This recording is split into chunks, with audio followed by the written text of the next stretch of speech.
Hello friends, आप सभी के सेशन में स्वागत है।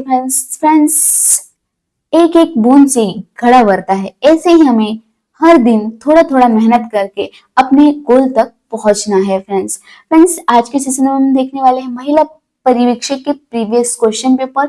और फ्रेंड्स ये प्रीवियस क्वेश्चन पेपर हम देख रहे हैं 31 मई 2017 के और फर्स्ट शिफ्ट का पेपर है फ्रेंड्स। और हम जो क्वेश्चंस देखते हैं फ्रेंड्स वो देखते हैं न्यूट्रिशन एंड हेल्थ से जो क्वेश्चन पूछे जाते हैं वो देखते हैं फ्रेंड्स 55 क्वेश्चंस। तो चलिए फ्रेंड्स हमारे क्वेश्चन की ओर। हमारा पहला क्वेश्चन आ रहा है फ्रेंड्स हमारे पास।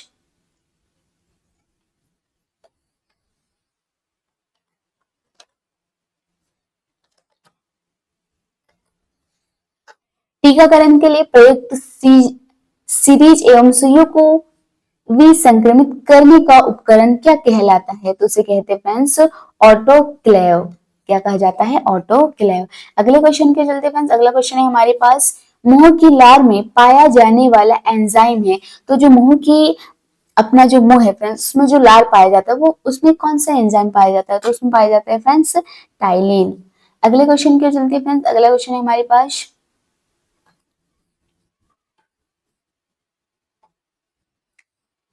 निराश्रित बाल गृह योजना में निराश्रित बच्चों को दी जाने वाली अनुदान राशि कितनी होती है? तो फ्रेंड्स ये होती है 250 रुपए।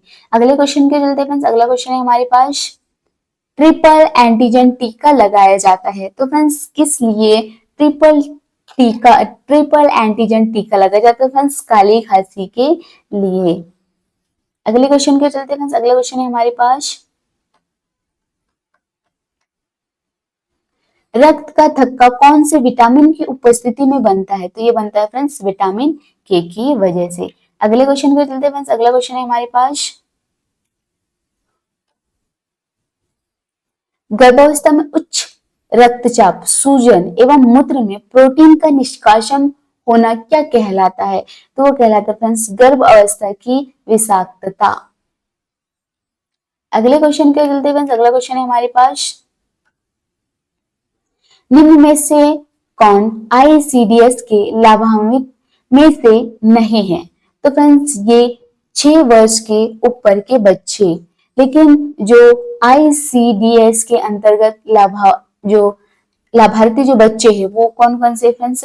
जो लाभार्थी की बात करें तो गर्भवती स्त्रियां हैं, आईसीडीएस के अंतर्गत इनको सहायता मिलती है, और धात्री माताएं, किशोरी बालिकाएं। लेकिन 6 वर्ष से ऊपर के जो बच्चे होते हैं उन ये लाभार्थी नहीं है फ्रेंड्स आईसीडीएस की। अगले क्वेश्चन पर चलते फ्रेंड्स। अगला क्वेश्चन है हमारे पास, प्रोटीन की रचनात्मक इकाई क्या है? तो प्रोटीन की जो रचनात्मक इकाई है फ्रेंड्स वो है अमीनो अम्ल। अगले क्वेश्चन पे चलते फ्रेंड्स। अगला क्वेश्चन है हमारे पास, विटामिन सी की कमी से होता है। तो फ्रेंड्स विटामिन सी की कमी से जो रोग होता है वो स्कर्वी रोग होता है फ्रेंड्स।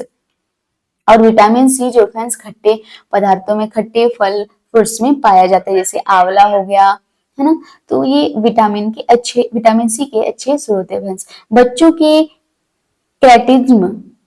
क्रेटिनिज्म देखा जाता है फ्रेंड्स। तो ये देखा जाता है आयोडीन की कमी से। अगले क्वेश्चन के चलते फ्रेंड्स। अगला क्वेश्चन है हमारे पास,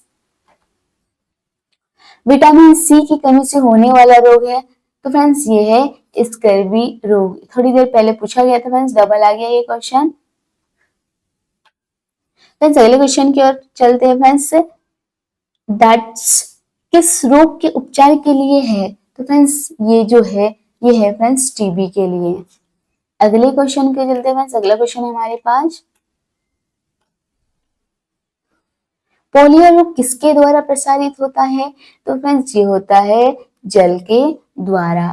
अगले क्वेश्चन के चलते फ्रेंड्स। अगला क्वेश्चन है हमारे पास, निम्न में से कौन सी वैक्सीन गर्भवती महिला को दी जाती है? तो फ्रेंड्स टिटेनस। अगले क्वेश्चन का चलते फ्रेंड्स। अगला क्वेश्चन है हमारे पास, गर्भावस्था के दौरान महिला को आयरन फॉलिक एसिड की कितनी गोलियां दी जाती है? तो फ्रेंड्स ये दी जाती है 100 गोलियां।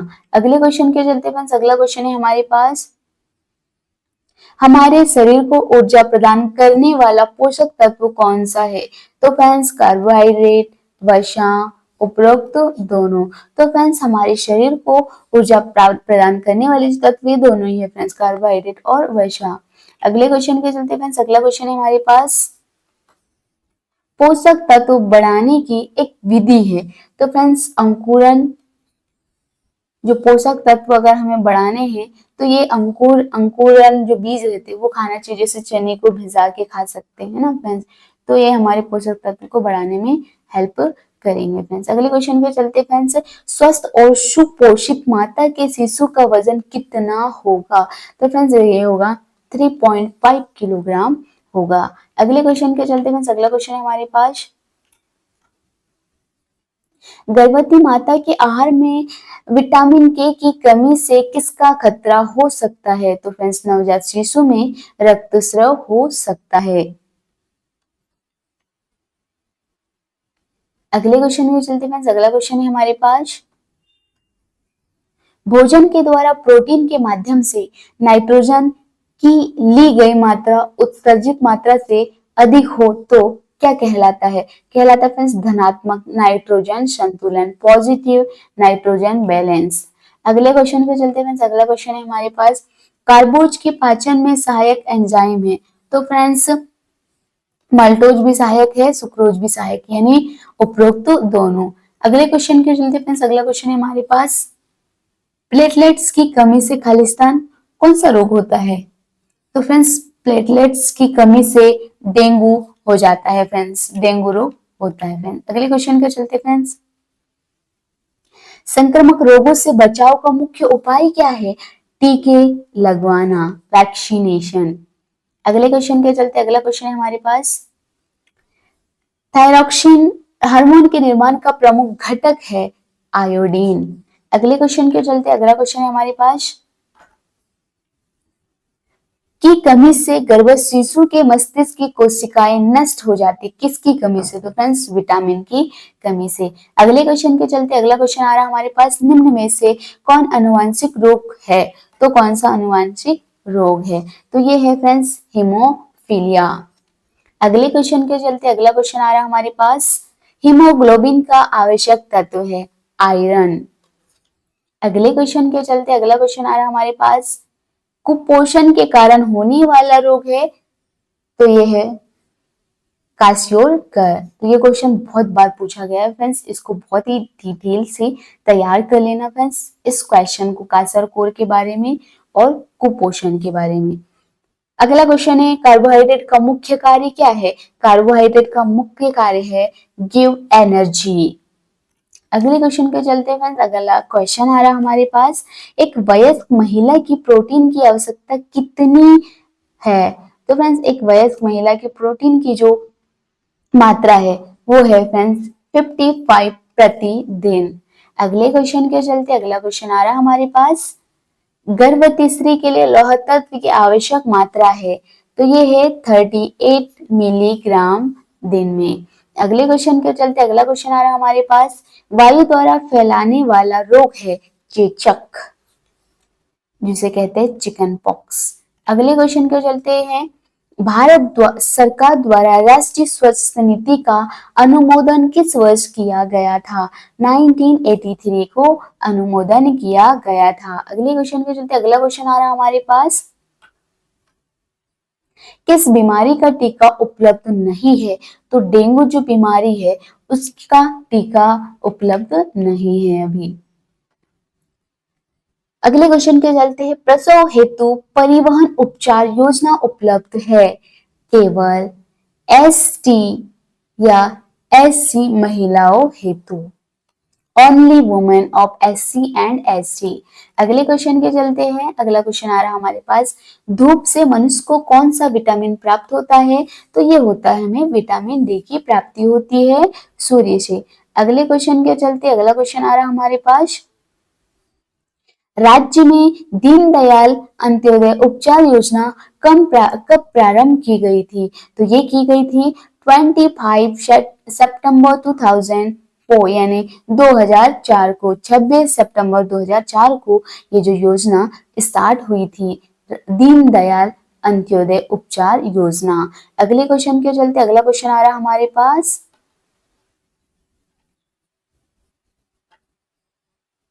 रोटी वायरस जो रोटा वायरस टीका निम्न में से किस बीमारी से बचाव करता है? तो जो रोटा वायरस है फ्रेंड्स, ये जो है दस्त से बचाव करता है।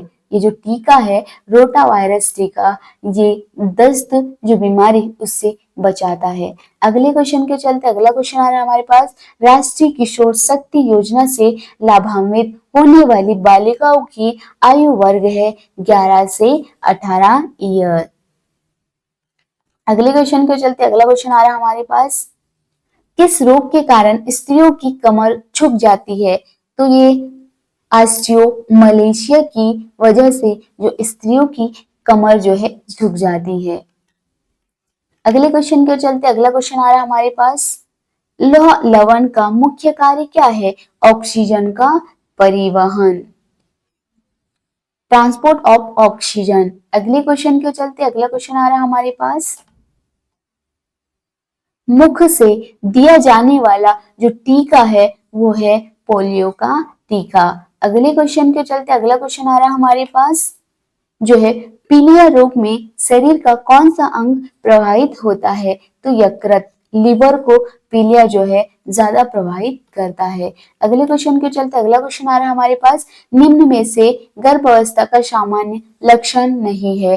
चक्कर आना, तो ये जो है गर्भ अवस्था का ये लक्षण नहीं है, लेकिन बार बार पेशाब आना, उल्टियां होना, भूरण की धड़कनें सुनाई देना, तो ये है जो गर्भवती महिलाएं हैं उनके गर्भवती होने की ये लक्षण दिखाई देने लगते हैं, लेकिन चक्कर आना ये इसके लक्षण नहीं है। अगले क्वेश्चन के चलते हैं, अगला क्वेश्चन हमारा आ रहा है, प्रजनन क्षमता को प्रभावित करने वाला विटामिन है? तो ये है विटामिन ए, जो प्रजनन क्षमता है उसे प्रभावित करता है विटामिन ई। अगले क्वेश्चन के चलते हैं, कुपोषण हेतु जिम्मेदार कारक क्या है? तो ये है निर्धनता, गरीबी, अज्ञानता, अधिक जनसंख्या। तो इसका करेक्ट आंसर हो जाएगा उपरोक्त सभी। अगले क्वेश्चन के चलते अगला क्वेश्चन आ रहा है हमारे पास, रतौंधी नामक बीमारी की कमी से होती है? तो किसकी कमी से होती है रतौंधी रोग? तो ये होती है विटामिन ए की कमी से। अगले क्वेश्चन के चलते अगला क्वेश्चन आ रहा है हमारे पास, घेगा रोग किस तत्व की कमी से होता है? तो आयोडीन की कमी से होता है। अगले क्वेश्चन के चलते अगला क्वेश्चन हमारे पास, राष्ट्रीय संक्रमण रोग संस्था कहाँ स्थित है? National institute of infection disease कहाँ पर स्थित है? तो ये स्थित है न्यू दिल्ली में। अगले क्वेश्चन के चलते अगला क्वेश्चन आ रहा है हमारे पास, पोलियो का विषाणु मनुष्य के किस अंग में पोषण करता है? तो ये करता है आंत में। अगले क्वेश्चन के चलते अगला क्वेश्चन आ रहा है हमारे पास, गर्भावस्था में महिला का शरीर वजन बढ़ना चाहिए? जब गर्भवती जो महिला होती है तो उसका जो शारीरिक वजन जो है वो बढ़ना चाहिए। अगले क्वेश्चन के चलते अगला क्वेश्चन आ रहा है हमारे पास, संतुलन आहार किसे कहते हैं? तो जिसमें उचित खाद्य पदार्थों का समावेश हो, जिसमें सभी पोषक तत्व उचित अनुपात में हो, सुपाच्य, आकर्षक एवं रुचिकर हो। इसका करेक्ट आंसर हो जाएगा ऑल ऑफ दिस। अगले क्वेश्चन के चलते अगला क्वेश्चन आ रहा है हमारे पास, गर्भावस्था में होने वाला मधुमेह कहलाता है? तो उसे कहते हैं जेस्टेशनल मधुमेह। अगले क्वेश्चन के चलते अगला क्वेश्चन आ रहा है हमारा, कैल्शियम की कमी से होने वाली बीमारी जो है वो है ऑस्टियोमलेरिया, ऑस्टियोपोरोसिस, उपरोक्त दोनों। तो ये दोनों ही बीमारी है जिसमें अगर कैल्शियम की कमी हो जाती है तो ये ऑस्टियोमलेशिया और ऑस्टियोपोरोसिस जो है ये बीमारियां हो जाती है। फ्रेंड्स, हमारे सेशन का लास्ट क्वेश्चन है, विषाणुओं द्वारा फैलने वाली बीमारी कौन सी है? तो ये है फ्लू। तो ये थे फ्रेंड्स हमारे 55 क्वेश्चंस, और इन क्वेश्चनों से मुझे ऐसा लगता है कि आपको बहुत ही अच्छी जानकारी भी प्राप्त हो चुकी होंगी, क्योंकि आपको आइडिया हो गया होगा कि प्रीवियस क्वेश्चन में किस टाइप के क्वेश्चन पूछे जाते हैं। तो हम अंदाजा लगा सकते हैं कि हम अपनी तैयारी को किस तरह रख सकते हैं। Thank you for watching.